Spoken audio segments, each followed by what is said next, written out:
Sometimes we stumble upon something, a message, a phrase, even a video, and it feels as though it was placed right in our path at the exact moment we needed it. We call it coincidence, we say it's random, but deep down we know there's more going on. When God wants to get your attention, He doesn't always use a burning bush or a loud voice from heaven. Sometimes He simply places the right words, the right person, or the right moment in front of you, and He whispers, "This is for you." If you're hearing this before October 25, I want you to pause for a moment and think about that. Out of billions of people, across all the noise and distractions in the world, you are here. You're not here by accident. You didn't just scroll your way into this moment. This moment was orchestrated. The timing, the emotion, the curiosity you felt that led you here, it's all part of something much bigger than coincidence. You see, God operates outside of time as we know it. We measure life in days, hours, and deadlines. But God sees the whole story. He sees the beginning and the end all at once. He knows what you've been through, and He knows what's coming next. So when He allows you to see or hear something at a specific time, it's because that timing is sacred. You may not realize it, but something within you has been aligning, preparing, stretching, and growing just so that this moment could make sense. Think about that. Every delay, every disappointment, every detour, it wasn't wasted. God's timing rarely matches our expectations, but it always matches our purpose.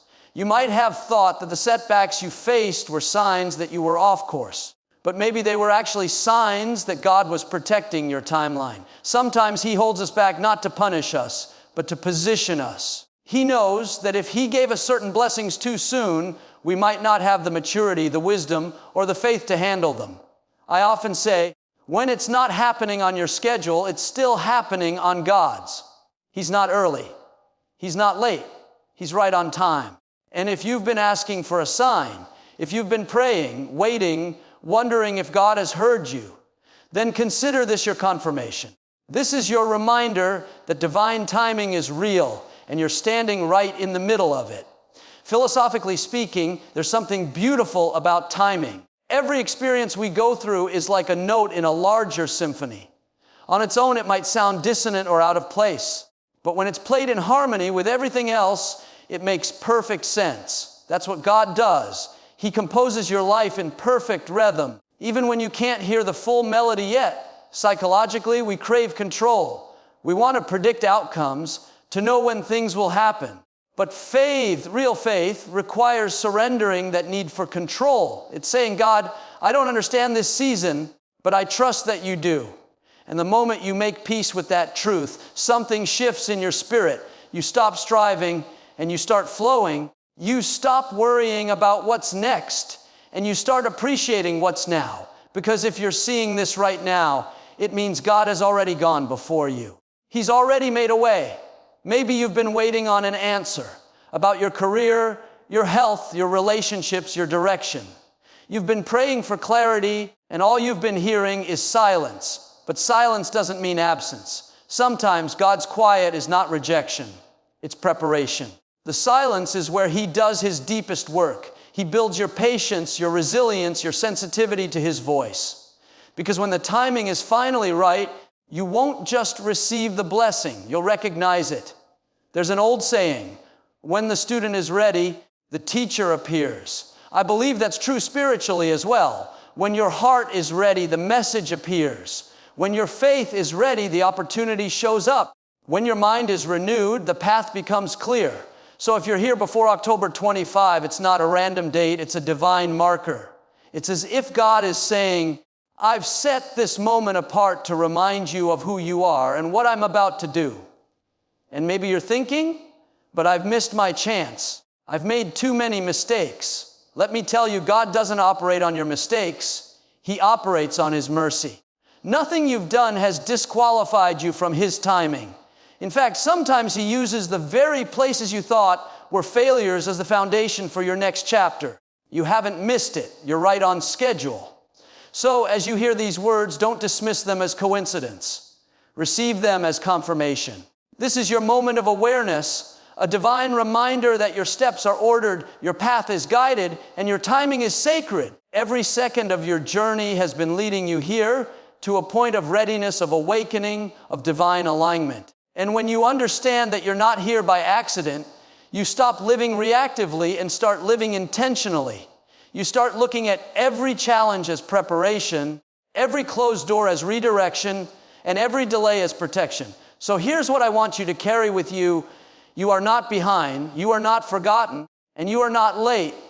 You are exactly where you need to be for what God is about to do next. When you start to realize that you are chosen, truly chosen by God, it changes how you see everything. It changes how you interpret your past, how you respond to your present, and how you prepare for your future. Being chosen isn't about being better than others. It's about being set apart for something greater. And sometimes that greater doesn't look glamorous. It looks like patience. It looks like endurance. It looks like trusting when nothing seems to be working. You see, in our world today, people often equate being chosen with being visible, having the spotlight, being recognized, having applause. But God's version of being chosen looks different. He's not after popularity, He's after purpose. He doesn't call the popular, He calls the prepared, and preparation almost always happens in private. That's why so many people who are chosen by God spend long seasons feeling hidden. They're not being ignored, they're being developed. Think about David tending sheep on the backside of the field when God told Samuel to anoint the next king. David wasn't in the lineup with his brothers. He wasn't even invited to the ceremony. But that's exactly the kind of person God chooses. The one who's faithful when nobody's watching. The one who's consistent even when there's no recognition. If you've ever felt unseen, overlooked, or underestimated, you might actually be right where God wants you. He does His best work in quiet places. Psychologically, being chosen brings both comfort and responsibility. There's a deep sense of worth that comes with realizing God has placed His hand on your life. But there's also weight, the awareness that your decisions matter because your life carries divine purpose. The chosen don't have the luxury of living carelessly. They can't blend in because they weren't designed to. That tension, the desire to belong and the pull to be different, is the inner struggle of every chosen person. And that's where a lot of people get discouraged. You might look around and wonder, why do I feel so out of place? Why do I feel like my path is harder? My lessons deeper, my progress slower. It's because you're not being shaped for normal. You're being shaped for extraordinary. The greater the calling, the deeper the preparation. Every delay, every challenge, every disappointment, it's God stretching your capacity to carry what He's preparing to give you. If you've ever studied the psychology of resilience, you'll notice something fascinating.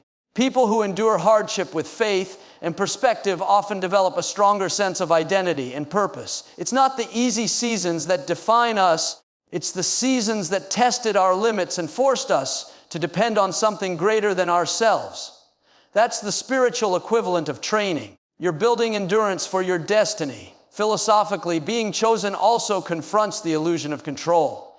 It asks you to trust that your life has design, even when the blueprint isn't visible. It challenges you to find meaning not just in success, but in struggle. Because when God chooses someone, He refines them. He allows pressure to shape character, isolation to build focus, and waiting to cultivate faith. The purpose of the process isn't to punish you, it's to prepare you to hold what's coming without losing who you are. You may notice that being chosen often means saying to things others say yes to. It means being misunderstood, sometimes even criticized, because people won't always see what God is doing in you.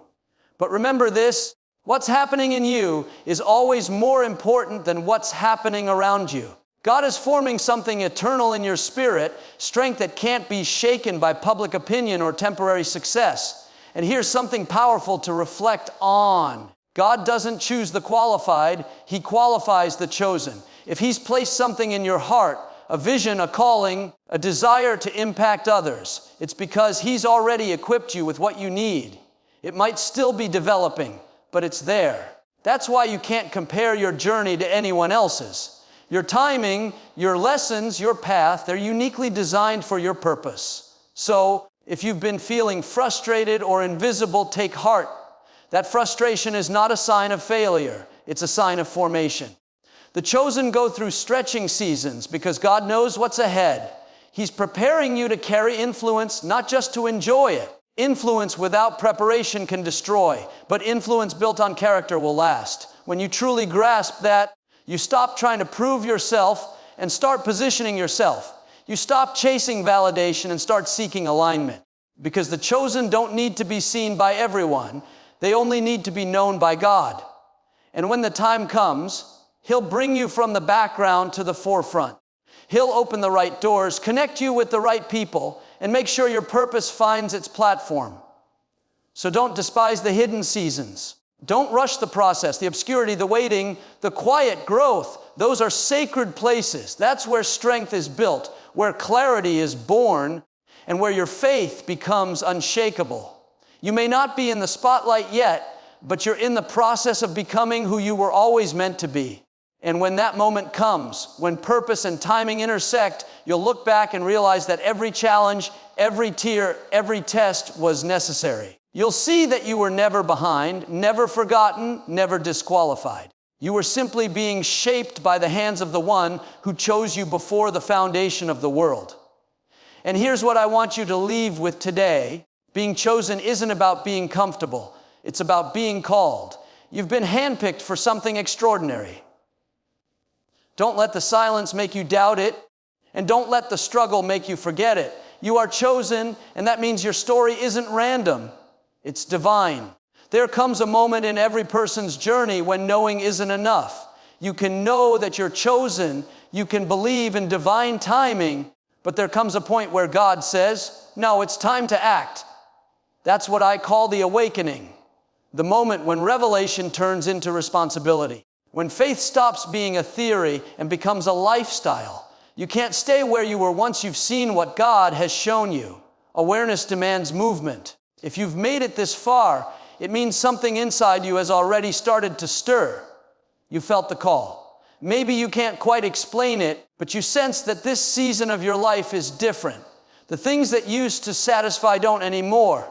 The conversations that used to excite you now feel empty. That's not boredom. It's awakening. It's the Holy Spirit quietly telling you that you were made for more than routine survival. You were created for impact, for obedience, for alignment with a greater purpose. Philosophically, awakening is the point where knowledge meets responsibility. Once you're aware of truth, you can't unknow it. Once you've heard God's voice, you can't pretend you didn't. That's why awakening is both beautiful and unsettling. It's a gift, but it's also a challenge. It pushes you out of complacency. It confronts the comfortable rhythm of good enough and invites you into the unknown. God never calls us to convenience. He calls us to transformation. And transformation always starts with the eyes.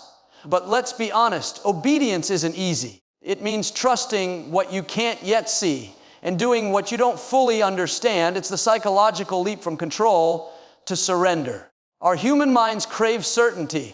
We want to see the full picture before we take the first step. But faith doesn't work that way. Faith says, move, even if you don't know what's next.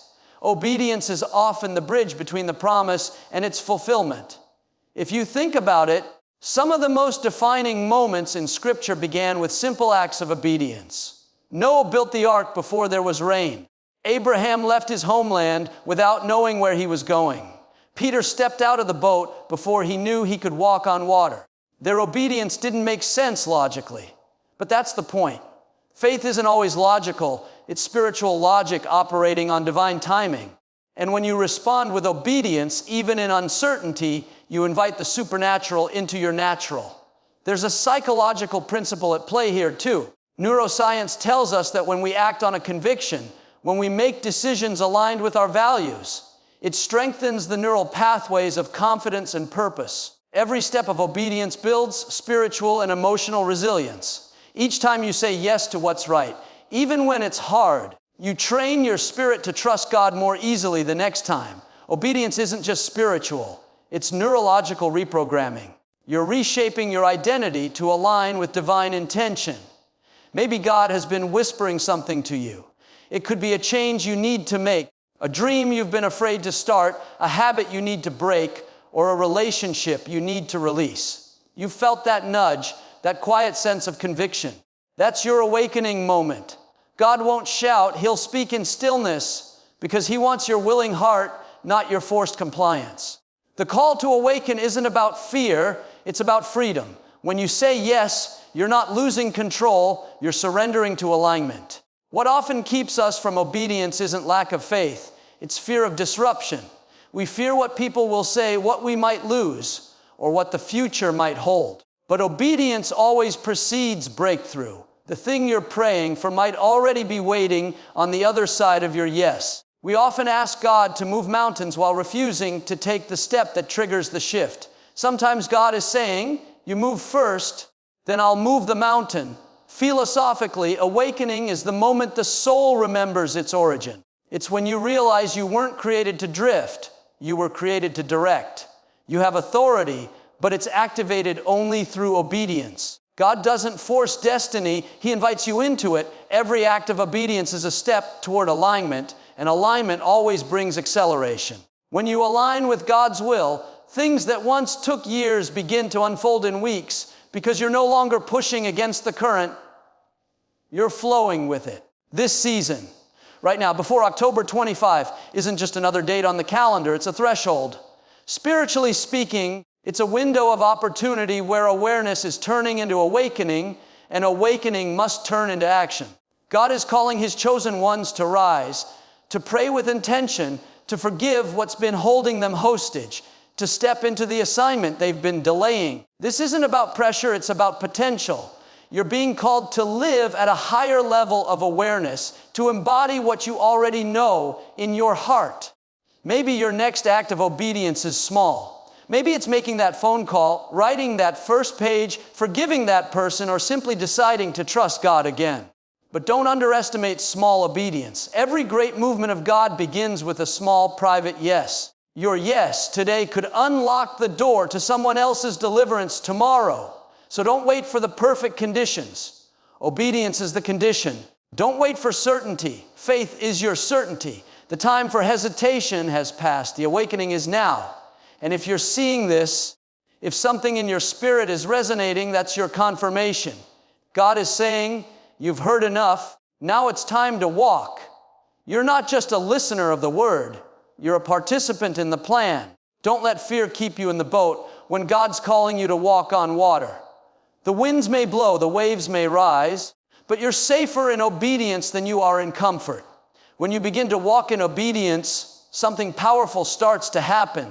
You start to see movement. The atmosphere around you shifts, doors begin to open, clarity replaces confusion, and the weight that once held you down begins to lift. That's what happens when purpose meets timing and obedience. You enter the space of divine promise, a place where breakthrough and renewal aren't just possibilities, but inevitabilities. You see, God never awakens you without the intention to advance you. Every stirring in your spirit, every nudge toward faith is His way of preparing you for the next chapter. And if you're hearing this before October 25, I believe that next chapter is already unfolding. This is not just another season, it's a spiritual transition point, a crossing over, a time when everything that has been developing in the dark starts to come into the light. But here's what's important to understand: breakthrough isn't magic. It's momentum born from alignment. We often think of breakthrough as a sudden miracle, something that happens overnight. But in reality, breakthrough is the visible result of invisible faithfulness.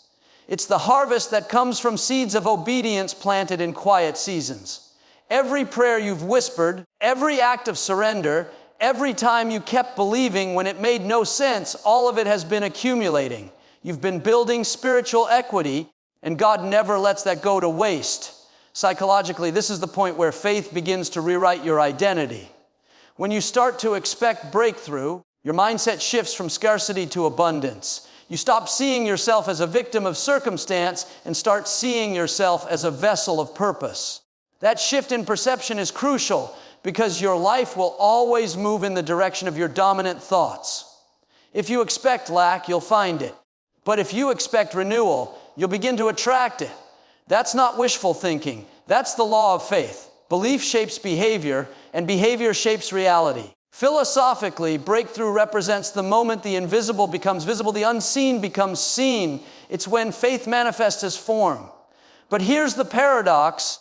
The promise often begins to unfold just when things seem most uncertain. God's breakthroughs rarely arrive in perfect conditions. They arrive in faith conditions.